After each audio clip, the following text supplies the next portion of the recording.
যুক্তরাষ্ট্রের president Donald Trump দাবি করেছেন ইরানের সাথে আলোচনা এখনো চলছে। একই সাথে তিনি সতর্ক করে বলেছেন সংঘাত অবসানে একটি চুক্তিতে পৌঁছানোর জন্য এটি তেহরানের শেষ সুযোগ। তবে ওয়াশিংটনের সাথে আলোচনার বিষয়টি অস্বীকার করেছে তেহরান। তাদের দাবি হরমুজ প্রণালী ইস্যুতে ওমানের সাথে চলমান আলোচনা চূড়ান্ত পর্যায়ে রয়েছে। মনিরুজ্জামান বাবুর রিপোর্ট। ইরান যুক্তরাষ্ট্র সংঘাত বন্ধে নতুন করে আলোচনা নিয়ে চলছে নাটকীয়তা। ডোনাল্ড ট্রাম্প তেহরানের সঙ্গে আলোচনা চলার দাবি করলেও তা সম্পূর্ণ নাকচ করে দিয়েছে ইরানের পররাষ্ট্র মন্ত্রণালয়। হোয়াইট হাউসে আলোচনার বর্তমান অবস্থা সম্পর্কে ট্রাম্প সাংবাদিকদের বলেন, এটি ইরানের অনুরোধে হচ্ছে এবং সৌদি আরব, সংযুক্ত আরব আমিরাত ও কাতারের সমর্থন রয়েছে। ট্রাম্প আরও বলেন, ইরান চূড়ান্ত ও বড় ধরনের ধ্বংসাত্মক পদক্ষেপ নেওয়ার আগে তিনি শেষবারের মতো একটি সুযোগ দিতে চান। আমার মনে হয় আমরা হয়তো কোনো একটা সমাধানে পৌঁছাতে পারবো, তবে চূড়ান্ত পদক্ষেপ নেবার আগে আমি তাদের শেষবারের মতো একটি সুযোগ দিতে চাই। আমরা যা পরিকল্পনা করেছি তা বাস্তবায়ন করা অত্যন্ত কঠিন একটি কাজ। আশা করি তাদের শুভবুদ্ধির উদয় হবে। ট্রাম্প আরও জানান, আলোচনার অন্যতম প্রধান বিষয় হরমুজ প্রণালী পুনরায় খুলে দেওয়া। এছাড়া ইরানের পারমাণবিক কর্মসূচি বন্ধ করার বিষয়টি বাস্তবায়নে আরও কিছুটা সময় লাগতে পারে বলেও জানান মার্কিন প্রেসিডেন্ট। এছাড়া কূটনৈতিক তৎপরতা সত্ত্বেও ইরান জানিয়েছে যে তাদের সামরিক প্রতিরোধ সক্ষমতা বজায় রয়েছে। ইরানের রেভলিউশনারি গার্ড IRGC ঘোষণা করেছে, যে কোনো হুমকির জবাবে পাল্টা ব্যবস্থা নিতে তারা প্রস্তুত। অন্যদিকে যুক্তরাষ্ট্রের সেন্ট্রাল কমান্ড সেনকম জানিয়েছে, হরমুজ প্রণালীতে বাণিজ্যিক জাহাজগুলোর সুরক্ষায় মার্কিন বাহিনী সম্পূর্ণ প্রস্তুত রয়েছে। মনিরুজ্জামান বাবু, ৭১। ইসরায়েলি গোয়েন্দা সংস্থা মোসাদের হয়ে গুপ্তচর বৃত্তির অভিযোগে দুই ব্যক্তির মৃত্যুদণ্ড কার্যকর করেছে ইরান। পূর্বের রায় বহাল রেখে সোমবার ভোরে তাদের মৃত্যুদণ্ড কার্যকর করা হয়। ইরানের বিচার বিভাগ জানিয়েছে, মৃত্যুদণ্ড কার্যকর হওয়া দুই ব্যক্তি হলেন ওমিদ বেহজাদ এবং পৌরিয়া সাফভাদ। তাদের বিরুদ্ধে ইরানের সামরিক ও নিরাপত্তা সংক্রান্ত স্থাপনাগুলোর তথ্য ইসরায়েলে পাচারের অভিযোগ ছিল। কর্তৃপক্ষের দাবি, যুক্তরাষ্ট্র ও ইসরায়েলের সামরিক হামলার সময় মোসাদ বিভিন্ন সরাসরি ও পরোক্ষ যোগাযোগের মাধ্যমে ইরানের ভেতরে গুপ্তচর নিয়োগের চেষ্টা করেছিল। তদন্তে দেখা যায়, ওমিদ বেহজাদ সামরিক ও নিরাপত্তা সংস্থার বিভিন্ন স্থাপনার অবস্থান ও তথ্য মোসাদ সংশ্লিষ্ট নেটওয়ার্কে পাঠিয়েছিলেন। অপরদিকে পৌরিয়া সাফভাদ ইরান ইন্টারন্যাশনাল টেলিভিশনের কাছে গুরুত্বপূর্ণ বিভিন্ন স্থাপনার ছবি ও তথ্য পাঠিয়েছিলেন। ইরানি কর্তৃপক্ষের দাবি, তিনি যে কয়েকটি স্থানের তথ্য দিয়েছিলেন সেগুলোর কয়েকটি পরে বিমান হামলার শিকার হয়। আফগানিস্তান থেকে যুক্তরাষ্ট্রের সেনা প্রত্যাহারের 5 বছর পূর্ণ হচ্ছে চলতি মাসে। 2021 সালের 15 আগস্ট তালেবান যোদ্ধারা ক্ষমতা দখলের পর মার্কিন বাহিনী কাবুল ছাড়ার সময় তৈরি হওয়া বিশৃঙ্খলা বিশ্বজুড়ে আলোচনা তুলেছিল। 9/11-এর হামলার পর আফগানিস্তানে অভিযান শুরু করে মার্কিন বাহিনী। দীর্ঘমেয়াদী এই অভিযানে মার্কিনিরা হারিয়েছেন হাজারো সেনা। আরও জানাচ্ছেন আরাফাত ইসলাম। 2001 সালের 11 সেপ্টেম্বরের হামলার পর আল কায়দাকে নির্মূলের লক্ষ্য নিয়ে আফগানিস্তানে সামরিক অভিযান শুরু করেছিল যুক্তরাষ্ট্র। 2 দশক ধরে চলা সেই যুদ্ধে প্রাণ হারান প্রায় 2,500 মার্কিন সেনা, শত শত ব্রিটিশ সেনা এবং হাজার হাজার আফগান বেসামরিক মানুষ। প্রায় $1 ট্রিলিয়ন ব্যয়ের পরও 2021 সালে তালেবান আবার ক্ষমতায় ফিরে আসে। বিশ্লেষকদের মতে আফগান যুদ্ধের সবচেয়ে বড় শিক্ষা ছিল সুস্পষ্ট লক্ষ্য, বাস্তবসম্মত কৌশল এবং সংঘাত থেকে বের হবার পরিকল্পনা ছাড়া কোনো সামরিক সংঘাতে জড়ানো উচিত নয়। কিন্তু ইরানে চলমান মার্কিন অভিযানে সেই একই ভুলের পুনরাবৃত্তির আশঙ্কা দেখা দিয়েছে। ন্যাশনাল ওয়ার কলেজের অধ্যাপক কার্টার মালকাসিয়ান মনে করেন, আফগানিস্তানে মার্কিন সামরিক অভিযান ছিল অতিরঞ্জিত নিরাপত্তা হুমকির ফল। আফগানিস্তানের দীর্ঘদিন সেনা রাখার মূল যুক্তিটিই ছিল অতিরঞ্জিত নিরাপত্তা হুমকির উপর ভিত্তি করে। যুক্তরাষ্ট্র সেনা প্রত্যাহারের পর গত 5 বছরে আফগানিস্তান ভিত্তিক কোনো গোষ্ঠী যুক্তরাষ্ট্রে বড় ধরনের সন্ত্রাসী হামলা চালাতে পারেনি। একই ধরনের বিতর্ক দেখা দিয়েছিল 2003 সালের ইরাক যুদ্ধেও। গণবিধ্বংসী অস্ত্রের অভিযোগে আগ্রাসন চালানো হলেও পরে সেই দাবি ভিত্তিহীন প্রমাণিত হয়। ব্রাউন ইউনিভার্সিটির কস্টস অফ ওয়ার প্রকল্পের তথ্য অনুযায়ী 2001 থেকে 2023 সালের মধ্যে আফগানিস্তান, সিরিয়া, ইরাক, ইয়েমেন ও পাকিস্তানে যুদ্ধ সংঘাতে প্রায় 9,40,000 মানুষ নিহত হয়েছেন। সমালোচকদের দাবি, ইরানকে ঘিরেও নিরাপত্তা হুমকি অতিরঞ্জিত করে সামরিক অভিযান চালানো হচ্ছে। তাদের আশঙ্কা, সংঘাত দীর্ঘায়িত হলে তা নতুন একটি ফরএভার ওয়ারে পরিণত হতে পারে, যার মানবিক, অর্থনৈতিক এবং ভূরাজনৈতিক মূল্য আরও অনেক বেশি হতে পারে। বিশ্লেষকদের মতে, আফগানিস্তান ও ইরাকের অভিজ্ঞতা দেখিয়েছে যুদ্ধ শুরু করা সহজ হলেও তার সমাপ্তি নিয়ন্ত্রণ করা কঠিন। তাই ইরানে যুক্তরাষ্ট্রের বর্তমান সামরিক কৌশল নিয়ে আন্তর্জাতিক মহলে নতুন করে বিতর্ক শুরু হয়েছে। আরাফাত ইসলাম, ৭১। হামাসকে নিরস্ত্রীকরণ করার মার্কিন ও ইসরায়েলি প্রচেষ্টাকে একটি সুদূরপ্রসারী কৌশলগত ফাঁদ হিসেবে দেখছেন রাজনৈতিক বিশ্লেষকরা। ইসরায়েলি প্রধানমন্ত্রী বেনিয়ামিন নেতানিয়াহুর ওয়াশিংটন সফরের পর গাজায় সামরিক আগ্রাসন বাড়ার পাশাপাশি অবরুদ্ধ ফিলিস্তিনিদের ওপর রাজনৈতিক চাপও তীব্র করা হয়েছে। নেতানিয়াহু ও ট্রাম্প প্রশাসনের এই যৌথ কৌশলের আসল লক্ষ্য কি ফিলিস্তিনিদের অধিকার প্রতিষ্ঠা, নাকি প্রতিরোধ আন্দোলনকে চিরতরে দুর্বল করা? মনিরুজ্জামান বাবুর আরও একটি রিপোর্ট। গাজায় অব্যাহত হামলার মধ্যেই নতুন করে সামনে এসেছে মার্কিন ও ইসরায়েলি কথিত শান্তি পরিকল্পনা। তবে বিশ্লেষকদের মতে ওয়াশিংটন ও তেল আবিবের এই পরিকল্পনার মূল উদ্দেশ্য ফিলিস্তিনের সবচেয়ে শক্তিশালী প্রতিরোধ গোষ্ঠী হামাসকে নিরস্ত্রীকরণ করে একটি ক্ষমতাহীন রাজনৈতিক দলে পরিণত করা। বেনিয়ামিন নেতানিয়াহুর যুক্তরাষ্ট্র সফর থেকে ফেরার পরপরই একদিকে গাজায় তীব্র হামলা চালানো হচ্ছে, অন্যদিকে পশ্চিম তীরে অবৈধ বসতি স্থাপনের কাজ আরও জোরদার করা হয়েছে। বিশ্লেষকদের মতে জায়নবাদী আগ্রাসী শক্তির কোনো শর্ত মেনে এক পা পিছিয়ে গেলেই তাদের দখলদারিত্ব ও অত্যাচারের মাত্রা বহুগুণ বেড়ে যায়। ফিলিস্তিনি জনগণ ও প্রতিরোধ আন্দোলনগুলো খুব ভালো করেই জানে অস্ত্র সমর্পণের এই আহ্বান আসলে একটি কৌশলগত চাল। হামাস যদি এই ফাঁদে পা দিয়ে অস্ত্র ত্যাগ করে, তবে ফিলিস্তিনের উপর ইসরায়েলের নিয়ন্ত্রণ আরও স্থায়ী ও শক্তিশালী রূপ নেবে। বর্তমান প্রেক্ষাপটে হামাস ও অন্যান্য প্রতিরোধ আন্দোলনগুলোর জন্য কঠোর অবস্থান বজায় রাখা অত্যন্ত জরুরি বলে মনে করা হচ্ছে। ফিলিস্তিনিদের পক্ষ থেকে স্পষ্ট বার্তা দেওয়া হচ্ছে, যে কোনো আলোচনার আগে প্রথম শর্ত হতে হবে গাজা থেকে ইসরায়েলি বাহিনীর সম্পূর্ণ প্রত্যাহার।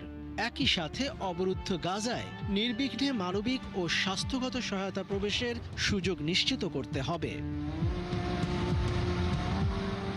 ফিলিস্তিনের জাতীয় ঐক্যের কাঠামোর মধ্য থেকেই এই দাবিগুলো জোরালোভাবে ধরে রাখার তাগিদ দেওয়া হচ্ছে। বিশ্লেষকদের স্পষ্ট মতামত, ইসরায়েলি সেনা সম্পূর্ণ প্রত্যাহার ও ত্রাণ সরবরাহ স্বাভাবিক হওয়ার পরই কেবল ফিলিস্তিনি দলগুলোর অভ্যন্তরীণ আলোচনার মাধ্যমে নিরস্ত্রীকরণের মতো সংবেদনশীল বিষয়ে চূড়ান্ত সিদ্ধান্ত নেওয়া সম্ভব, তার আগে নয়।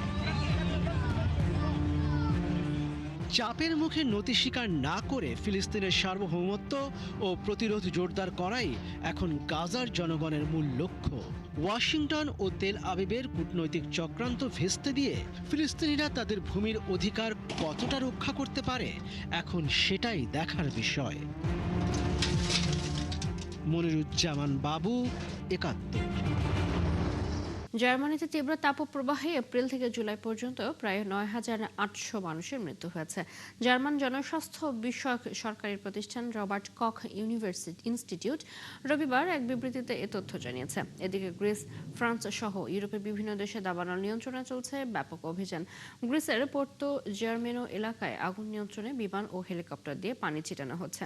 এর মধ্যে ১,০০০-এর বেশি মানুষকে নিরাপদ স্থানে সরিয়ে নেওয়া হয়েছে।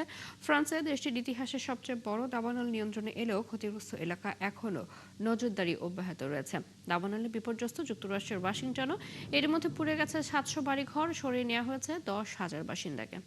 মরক্কো থেকে স্পেনের সেউতায় কয়েক দিনের ব্যবধানে ১.৫ লাখ অভিবাসন প্রত্যাশীর প্রবেশের ঘটনার পর ইউরোপীয় ইউনিয়নের সদস্য দেশগুলোর প্রতি সীমান্ত নিরাপত্তা আরও জোরদারের আহ্বান জানিয়েছেন ইউরোপীয় কমিশনের সভাপতি উর্সুলা ভন ডার লেয়েন।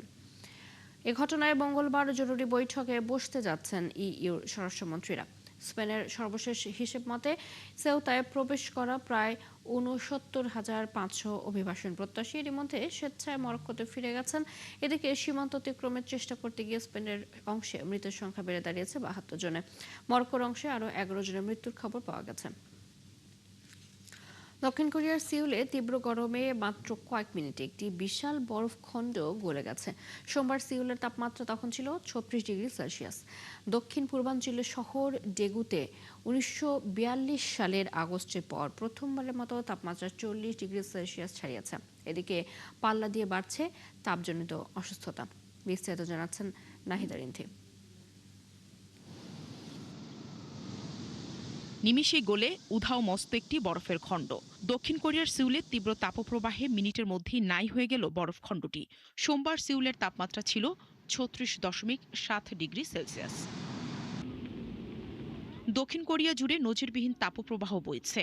সোমবারও দেশটির অধিকাংশ এলাকায় তীব্র গরমের সতর্কতা বহাল ছিল। অত্যাধিক তাপমাত্রায় বাড়ছে অসুস্থতা। এরই মধ্যে উদ্বেগজনক অবস্থায় পৌঁছে গেছে জনস্বাস্থ্য পরিস্থিতি। আমার মনে হয় আমরা এমন এক পর্যায়ে পৌঁছেছি, রোদে ছাতা ছাড়া দৈনন্দিন কার্যক্রম চালানো প্রায় অসম্ভব হয়ে পড়েছে। জলবায়ু সংকট এখন এমন এক পর্যায়ে দাঁড়িয়েছে যা নাগরিকরা নিজেদের শরীরেই অনুভব করতে পারছেন। কর্তৃপক্ষ জরুরি পদক্ষেপ জোরদার করেছে, আর নাগরিকরা শীতল আশ্রয়কেন্দ্র, সমুদ্র সৈকত ও ওয়াটার পার্কে স্বস্তি খুঁজছেন। এটা দারুণ একটি জায়গা যেখানে পরিবারের সবাই একসঙ্গে আসতে পারে, গরমের হাত থেকে স্বস্তিও পেতে পারে, আর পানিতে খেলাধুলা করা, সেই সঙ্গে একে অপরের সঙ্গে সময় কাটাতে পারে। সেই সাথে সিওল ও পার্শ্ববর্তী গিয়ঙ্গি প্রদেশের কিছু অংশে প্রথমবারের মতো তীব্র দাবদাহের সতর্কতা জারি করা হয়েছে। রবিবার Korea disease control and prevention agency এখন পর্যন্ত হিট স্ট্রোকে ১৪ জনের মৃত্যুর খবর নথিভুক্ত করেছে। অন্যদিকে ইয়ানসানে তাপমাত্রা ৪২.৫ ডিগ্রি সেলসিয়াস রেকর্ড করা হয়েছে, যা গত ১২২ বছর পর সর্বোচ্চ তাপমাত্রা। নাহিদা রিন্থি, ৭১। ভারতের কেরালা ও কর্ণাটকে টানা বৃষ্টি ও বন্যার কবলে পড়ে অন্তত ১৪ জনের মৃত্যু হয়েছে। এর মধ্যে কেরালাতেই রয়েছে ১১ জন। স্থানীয় আবহাওয়া অফিস জানিয়েছে সোমবার ১০০ মিলিমিটারের বেশি বৃষ্টিপাত রেকর্ড করা হয়েছে। এর মধ্যে পান্থারাম থিট্টা জেলার অবস্থা বেশি খারাপ। টানা বৃষ্টিতে ভোগান্তিতে পড়েছে সাধারণ মানুষ। কেরালা জুড়ে প্রায় ২৭৫টি আশ্রয়কেন্দ্র খোলা হয়েছে, যেখানে সরিয়ে নেওয়া হয়েছে প্রায় ৮,০০০ মানুষকে। বন্ধ ঘোষণা করা হয়েছে কয়েকটি জেলার সব শিক্ষা প্রতিষ্ঠান।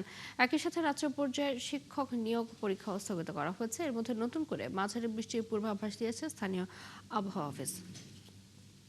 ভূমিকম্পে ক্ষতিগ্রস্তদের সাথে পোষা প্রাণীদের আশ্রয়ের ব্যবস্থা করায় প্রশংসায় ভাসছে জাপানের একটি পশু হাসপাতাল। কর্তৃপক্ষ জানায়, প্রাকৃতিক দুর্যোগে মানুষ আশ্রয়কেন্দ্রে স্থান পেলেও পোষা প্রাণীদের জায়গা হয় না। এতে প্রাণীর মালিকরা পড়েন বিপাকে। এই অবস্থা ভূমিকম্পে ক্ষতিগ্রস্তদের সাথে প্রাণীদের থাকার ব্যবস্থার পাশাপাশি চিকিৎসার ব্যবস্থা করে দিয়েছেন তারা। বিস্তারিত ওরিসুল ইসলামের রিপোর্টে। হঠাৎ তীব্র কম্পন, মুহূর্তেই কেঁপে ওঠে জাপানের দক্ষিণাঞ্চলের কুমামোতো অঞ্চল। কারখানায় কর্মরত ৩১ বছর বয়সী তোমোকো প্রাণ বাঁচাতে ছুটে বেরিয়ে আসেন ভবন থেকে। বাড়ি ফিরে দেখেন ঘরের জিনিসপত্র এলোমেলো, নেই বিদ্যুৎ কিংবা পানির সংযোগ। বাবা মায়ের সঙ্গে যোগাযোগও সম্ভব হচ্ছিল না। কিন্তু সবচেয়ে বড় চিন্তা ছিল তার ২ পোষা কুকুর কু ও শেরিকে নিয়ে। নিরাপদ আশ্রয়ের খোঁজে বিভিন্ন আশ্রয়কেন্দ্রে গেলেও কোথাও পোষা প্রাণী নিয়ে থাকার সুযোগ পাননি তিনি। বাধ্য হয়ে প্রথম রাত কাটাতে হয় গাড়ির ভেতরে। পরে সামাজিক যোগাযোগ মাধ্যমে জানতে পারেন কুমামোতো অঞ্চলের রিউনোসুকে পশু হাসপাতাল দুর্যোগে ক্ষতিগ্রস্ত মানুষ ও তাদের পোষা প্রাণীদের জন্য আশ্রয়ের ব্যবস্থা করেছে। ভূমিকম্পের পর আমি খুবই চিন্তায় ছিলাম আমার পোষা প্রাণীদের নিয়ে। ওরা আমার পরিবারেরই সদস্য। যতটা সম্ভব ওদের সঙ্গে থাকতে চাই। ওরা আমার কাছে খুবই মূল্যবান। হাসপাতাল কর্তৃপক্ষ জানায়, দুর্যোগের সময় মানুষ কখনোই তাদের পোষা প্রাণীকে ফেলে যেতে চান না। কিন্তু অনেক আশ্রয়কেন্দ্রে স্বাস্থ্য ঝুঁকির কথা ভেবে প্রাণী প্রবেশ নিষিদ্ধ থাকে। তবে রিউনোসুকে পশু হাসপাতাল প্রাণীদের কথা ভেবেই পদক্ষেপ নিয়েছে। দুর্যোগের সময় কুকুর বিড়াল পরিবারের সঙ্গেই থাকবে, এটাই স্বাভাবিক। কিন্তু অনেক আশ্রয় কেন্দ্রে সেই সুযোগ নেই। তারা যাতে একসঙ্গে থাকতে পারে এমন আশ্রয় কেন্দ্র খুবই প্রয়োজন। আমাদের হাসপাতালে 100 মানুষ এবং তাদের পোষ্য প্রাণীর থাকার ব্যবস্থা রয়েছে। ভূমিকম্পের পর সেখানে 26 জন তাদের পোষ্য সহ আশ্রয় নিয়েছিলেন। তবে পরিস্থিতি স্বাভাবিক হতে শুরু করায় আশ্রয় কেন্দ্রে থাকা মানুষের সংখ্যা কমে গেছে। 2016 সালের কুমামোতো ভূমিকম্পের সময়ও একইভাবে দরজা খুলে দিয়েছিল এই হাসপাতাল। এবারের ভূমিকম্পেও তারা ভেটেরিনারি নার্সিং স্কুলের শ্রেণীকক্ষগুলোকে অস্থায়ী আশ্রয়কেন্দ্রে রূপান্তর করেছে। এখানে একসঙ্গে প্রায় 100 মানুষ ও তাদের পোষা প্রাণী থাকার ব্যবস্থা রয়েছে। গত 28শে জুলাই জাপানের কুমামোতো অঞ্চলে 7.1 মাত্রার শক্তিশালী ভূমিকম্প আঘাত হানে। এতে সেখানকার বিভিন্ন ঘরবাড়ি বিধ্বস্ত হয়, সেতু ভেঙে যায় এবং একটি শপিং মলে বিস্ফোরণের ঘটনা ঘটে। বিদ্যুৎ বিচ্ছিন্ন হয়ে যায় প্রায় 1.5 লাখ পরিবার, নিহত হয় বহু মানুষ। অরিসুল ইসলাম, 71। পাকিস্তানের সাবেক প্রধানমন্ত্রী ইমরান খানকে স্বাস্থ্যগত কারণে কারাগার থেকে মুক্তি দেওয়া হতে পারে এমন গুঞ্জন শোনা যাচ্ছে। তার মুক্তির বিষয়টি নিয়ে আলোচনা চলছে। দেশটির সামরিক বাহিনীর একাধিক সূত্র ও পরিবারের সদস্যদের বরাত দিয়ে এমন দাবি করেছে যুক্তরাজ্য ভিত্তিক সংবাদ মাধ্যম দ্য অবজারভার। ইমরান খানের 2 ছেলে জানিয়েছেন, দীর্ঘ সময় ধরে তাদের বাবা বিশ্ব থেকে সম্পূর্ণ বিচ্ছিন্ন। তাদের আশঙ্কা, দীর্ঘদিনের কারাবাসের ফলে তার স্বাস্থ্যের অবনতি হয়েছে। এই অবস্থায় সাবেক এই প্রধানমন্ত্রীকে মুক্তি দেওয়া উচিত বলে মন্তব্য ইমরান খানের এক উপদেষ্টা সাইয়েদ জুলফি বুখারীর। যদিও পাকিস্তান স্বরাষ্ট্র প্রধানমন্ত্রী জানিয়েছেন, ইমরান খান সুস্থ আছেন, সুতরাং চিকিৎসা প্রয়োজনে তাকে জামিন দেওয়ার কোনো যৌক্তিকতা নেই। গত 3 বছর ধরে রাওয়ালপিন্ডির আদিয়ালা জেলে বন্দী রয়েছেন 73 বছর বয়সী এই নেতা। গত কয়েক মাস ধরে আত্মীয় স্বজন ও আইনজীবীদের সাথে তার যোগাযোগও সম্পূর্ণ বন্ধ। এই ছিল এখনকার আয়োজনে। পরবর্তী বিশ্বযোগ আবারও হাজির হবে দুপুর 1টায়। সরাসরি সংবাদ এবং অনুষ্ঠান দেখতে চোখ রাখুন 71-এর ফেসবুক পেজে। সাবস্ক্রাইব করুন 71-এর ইউটিউব চ্যানেল। থাকুন 71-এর সাথে।